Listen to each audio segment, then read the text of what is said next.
Hola, soy Juan Vigo. Bienvenidos a este podcast Seguro un Café. Junto con mis amigos y colegas Carlos Vigo y Víctor Fajardo, vamos a hablar de temas por experiencias e interesantes con respecto a seguridad y salud en el trabajo. Entonces, comencemos.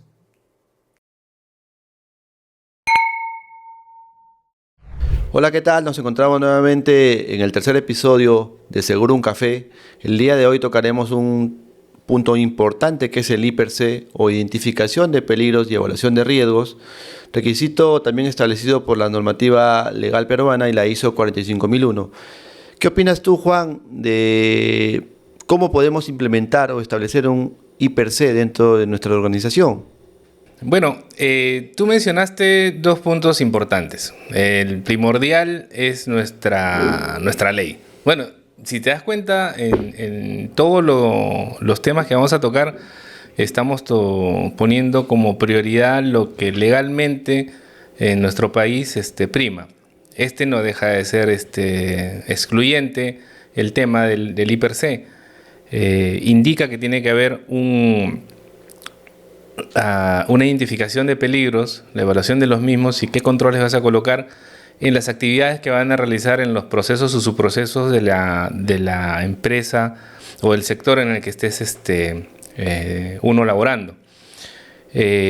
Prácticamente toda la ley, y si es que no tuviera una normativa sectorial, nos indican y nos dan un modelo de I+C a seguir. Seguramente va a haber algunas preguntas de si es que se usa o no se usa, o si ese es, o hay que hacer uno diferente. Más adelante seguro lo vamos a ver. Pero en esencia es eso, ¿no? ¿Qué es lo que tengo como soporte y como ayuda en lo que la norma me dice, nuestra ley nos dice? Y empezar de ahí.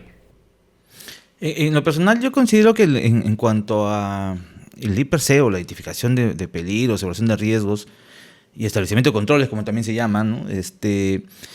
Es cierto que hay un tema legal de fondo, ¿no? Que la legislación nos está, que es un requisito legal, realizarlo, tenerlo listo y preparado y todo lo demás.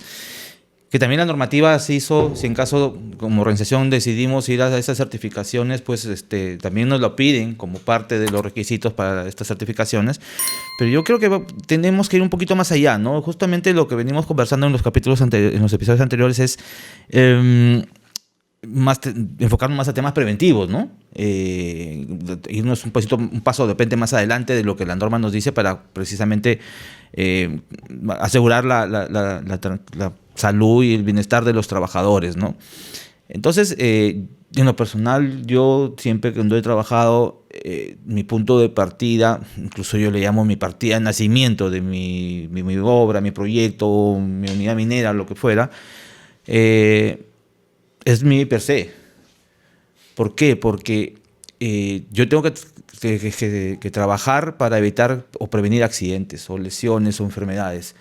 Pero si no identifico qué puede generar o de dónde pueden venir esas posibles lesiones, esas posibles enfermedades profesionales, si no las identifico y no las controlo, entonces ¿qué preventivo estoy haciendo?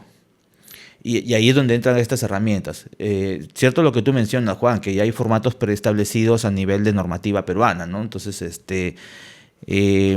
tenemos una normativa sectorial, como en el caso de minería, que ya tiene establecido un formato, ¿no? Y una metodología, incluso tiene sus matrices ahí. ¿Qué pasa con los otros sectores que no están en minería, ¿no? ¿Qué pasa con las demás empresas? ¿Qué formato deberíamos utilizar? Bien, hay una normativa, una resolución ministerial, ¿no?, que enlaza la ley 29783, que es la Ley de Seguridad de Salud en el Trabajo, ¿no?, y su decreto supremo, la 005 de 2012, ¿no?, también del Ministerio de Trabajo, que nos da formatos referenciales, ¿no? Y dentro de esos formatos referenciales hay una estructura bien definida del I+C o la matriz de identificación de peligros y evaluación de riesgos, ¿sí?, y determinación de controles, ¿no?, que debemos también implementar en toda organización dependiendo del sector que sean, ¿sí? Juan, ¿qué nos puedes comentar tú más sobre tu experiencia en la elaboración del IPRC. Ya. Lo que mencionaba hace un momento era qué es lo que tenemos como legislación, más sin embargo, como bien hacía mención Víctor, no es una limitante, ¿no?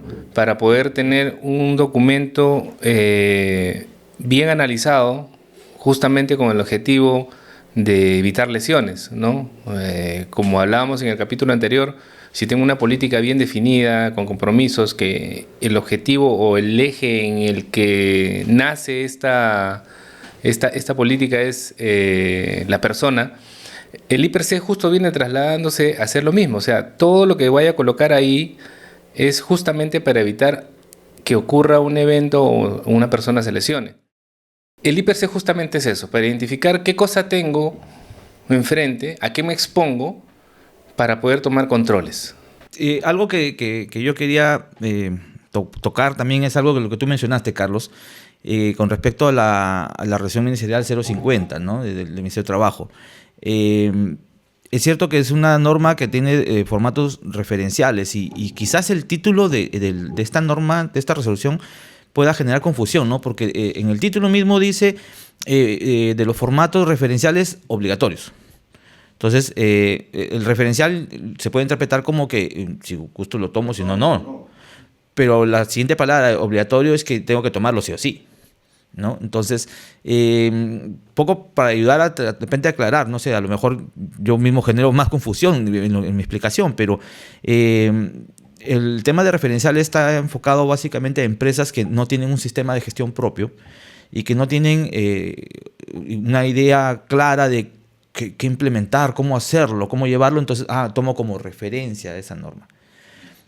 Y se vuelve obligatorio para aquellos sectores en los que no hay un formato establecido en la norma sectorial, ¿no? Entonces, un poco por ahí viene. Entonces, efectivamente, ahí tenemos una metodología de cómo hacer la evaluación la identificación de los peligros, la evaluación de riesgos. Pero también coincido con Juan, ¿no? O sea, yo debo tener claro de qué peligros tengo en mi operación, pero para poder llegar a esos peligros y luego evaluar sus riesgos y llegar a controles, primero tengo que saber qué tarea voy a realizar. Y ahí viene siempre la duda de ¿y cómo llego así a identificar todas las tareas? Porque creo que nos ha sucedido a los tres que cuando hemos ido a investigaciones de accidentes hemos llegado al punto de, oye, esa tarea no estuvo identificada nunca en el IPRC de línea base, por consiguiente nunca se evaluó, por consiguiente nunca se pusieron controles y generó el evento, ¿no? Entonces, ¿cómo llegar al punto en que yo puedo identificar todas las tareas y poderlas considerar en el IPRC? Estoy convencido que para llegar a lo que mencionas, Víctor, deberíamos tener un buen mapeo de procesos, ¿no? De acuerdo. Un buen mapeo de actividades y un buen despliegue de tareas, ¿sí? Para que eso se vuelque en esta matriz importante que es el IPRC y podamos identificar todos los peligros. Y ojo, no nos olvidemos también que sería importante, y la ley también lo exige, es que participen los trabajadores, ¿no? Que ellos conocen mucho mejor sus actividades, ¿no? O tareas, como lo podemos llamar, ¿sí? Algo, Juan, que puedas aportar en este capítulo que es muy extenso en realidad, ¿no? Hay muchas distintos criterios para poder identificar esta herramienta de gestión que es el IPRC, que al final todas están enfocadas a algo: la prevención de accidentes y lesiones de nuestros trabajadores. Sí, me quedaba un poco pensando cuando te escuchaba hablar, Carlos, de el mapeo de procesos. Y por lo menos a nosotros tres, y seguramente a las personas que también hacen seguridad, les ha sucedido, subproceso, actividades, y cada tarea la analizamos en el IPRC. Ese debería ser el orden, pero en nuestras realidades siempre ha sucedido que, a ver, no sé si siempre, pero muchas de las veces, hasta donde yo tengo memoria, cada vez que hemos analizado un IPRC línea base, hemos empezado con esa actualización y no le hemos tomado mucho interés a los procesos subprocesos. O en todo caso, no actualizamos primero el proceso y luego los subprocesos, sino primero el I per se y luego como el cangrejo, ¿no? Íbamos hacia atrás para poder hacer el mapeo y luego los listados de los flujos, ¿no? Entonces, se convierte en una mala práctica, ¿no? No sé si a ustedes les ha ocurrido lo mismo en los labores que han tenido, en las organizaciones que han tenido. No sé si es lo correcto o no lo es correcto. Deberíamos empezar por un mapeo. Está bien que sigamos haciendo el I per se y luego como el cangrejo.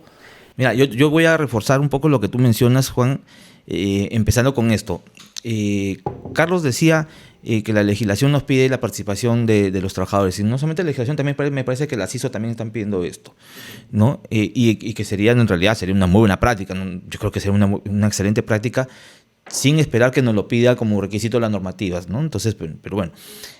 Pero no solamente basta con los trabajadores, sino también la participación de la supervisión operativa. Y depende, aquí voy a generar algún tipo de polémica con las personas que nos puedan estar escuchando, pero ¿a qué me refiero? Tenemos que empezar con un mapeo de procesos, o sea, tengo que conocer el proceso, tengo que conocer qué actividades tengo ahí dentro de ese proceso y qué tareas estoy considerando o tengo consideradas. ¿Quién conoce esa parte? Lo conoce el mismo operativo. O sea, un supervisor de operación de una planta, por decir un ejemplo, él conoce qué tareas tiene, él conoce cómo va la secuencia de sus actividades para poder completar este proceso que tiene a cargo. Entonces, él entiende perfectamente cómo funciona. El error viene cuando la gran mayoría de organizaciones en Perú, que todavía tenemos esa práctica y todavía estamos en ese estatus, le dan desarrollar este I per se solamente al área de seguridad o al área de prevención.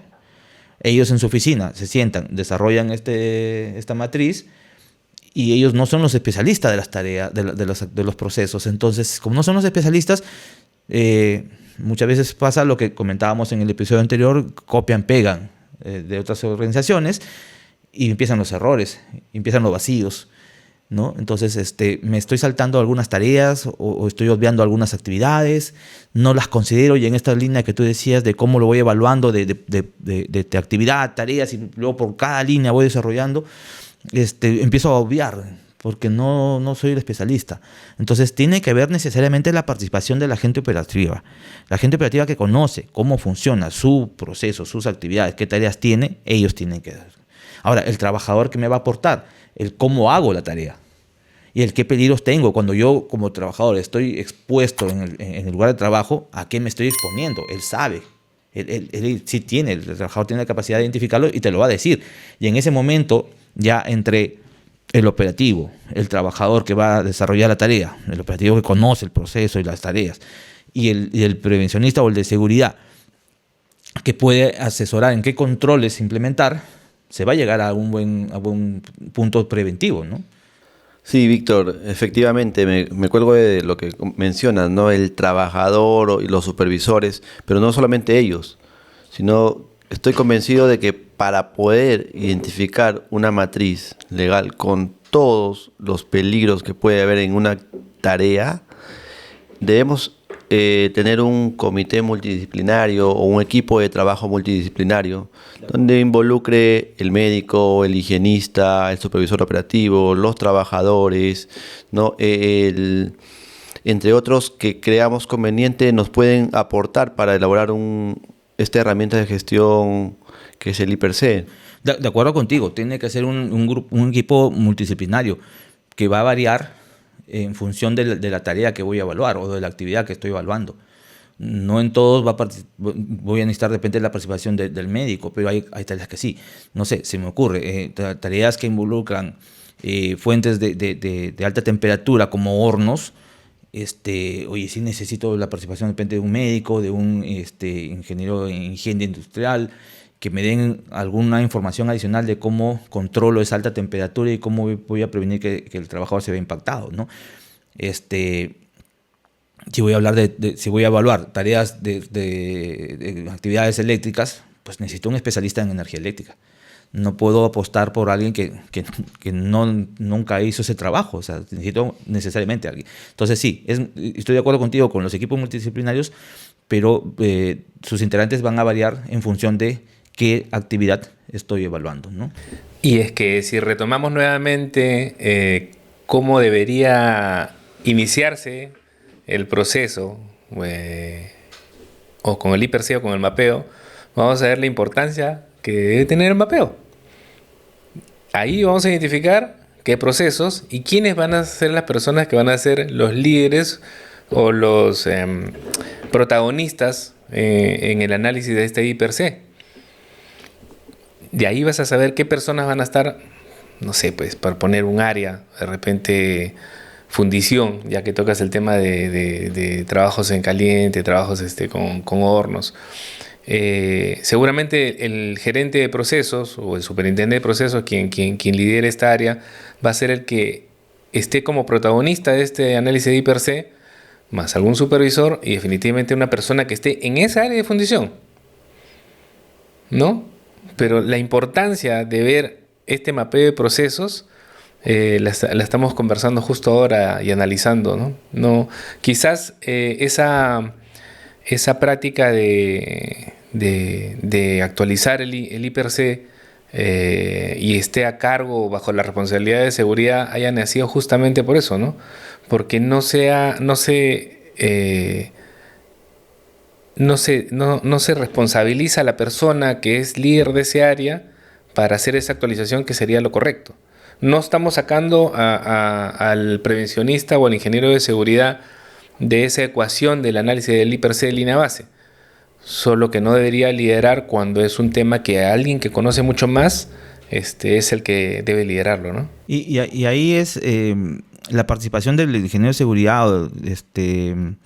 Yo considero que debe darse, pero ¿cuál sería su función? Es un facilitador. Y el facilitador es el llamado a ser facilitador porque también él es el imparcial. Y con su criterio técnico de prevención, él puede ayudar a que el enfoque que se tenga en cuanto a controles pues sea más preciso, más exacto, que aporte más a la prevención o a la eliminación del peligro, ¿no? No quiero entrar más en detalle porque lo vamos a conversar un poco más adelante nosotros, pero esa es la función de esta persona. No es de hacerlo él solo. No debería ocurrir eso. Si estamos en ese escenario de que el de seguridad solo en su oficina se sienta a hacer la matriz per se, pues estamos en un serio problema. Y eso, como decía, es, para mi opinión, es partida de nacimiento. Y si lo hice mal en comienzo y así arranco, me va a ir mal siempre. Ahora, un poco lo que tú mencionabas de los supervisores, yo también hago un comparativo con el tema de los trabajadores. ¿Qué trabajadores deberían participar en el IPRC? Usualmente cuando me ha tocado auditar IPRCs, veo que lo más fácil, lo más rápido que hacen es enviar a una persona que es nueva en la tarea, como un trabajador nuevo, para que participe en el taller. Pero como está nuevo, anda tú, participa, ¿no? Voy a estar ahí varias horas, entonces que vaya él. Pero esta persona que es nuevo tiene la mejor intención, pero no tiene la experiencia para aportar en esta herramienta, ¿no? Entonces, considero que debería ir alguien que tiene más experiencia, ¿no? Si nos vamos a las divisiones de operarios, la típica de ayudante, oficial, operario, pues tendrían que ser a nivel de operarios, ¿no? Que tienen más experiencia, más expertise, por eso que han ido escalando en esa división de jerarquía. Y ellos van a aportar, van a enriquecer la herramienta. Entonces, teniendo estas participaciones de estas personas, de trabajadores de más jerarquía, los especialistas, como mencionabas, Carlos, y los supervisores que conocen y que también son los líderes de las áreas, y con la participación del de seguridad como facilitador, me parece, en mi opinión personal y por la experiencia, de que se van a tener IPRC de línea base más robustos y que a la larga te van a ayudar a la prevención. No sé si calzan conmigo en esto. Sí, efectivamente coincido con ambos, ¿no? Para mí, y creo que para ustedes también, o para todos, o la mayoría, el IPRC es la columna vertebral de todo sistema de gestión. De ahí parte todo: procedimientos, estándares, planes de respuesta a emergencia. Entonces, si no tenemos un hiper robusto ¿no? Imagínate cómo vas a tener enfocado, estructurado tu sistema de gestión de seguridad de salud ocupacional, ¿no? Y no nos olvidemos, creo que nos estamos olvidando de algo importante, que hoy en día también está como cumplimiento legal, que es la salud mental, ¿no? O riesgos psicosociales, ¿no? Que también es importante involucrar acá a la psicóloga organizacional que nos ayude a poder identificar, que nos ayude desde su punto de vista de especialista a poder colocar controles eficientes o eficaces.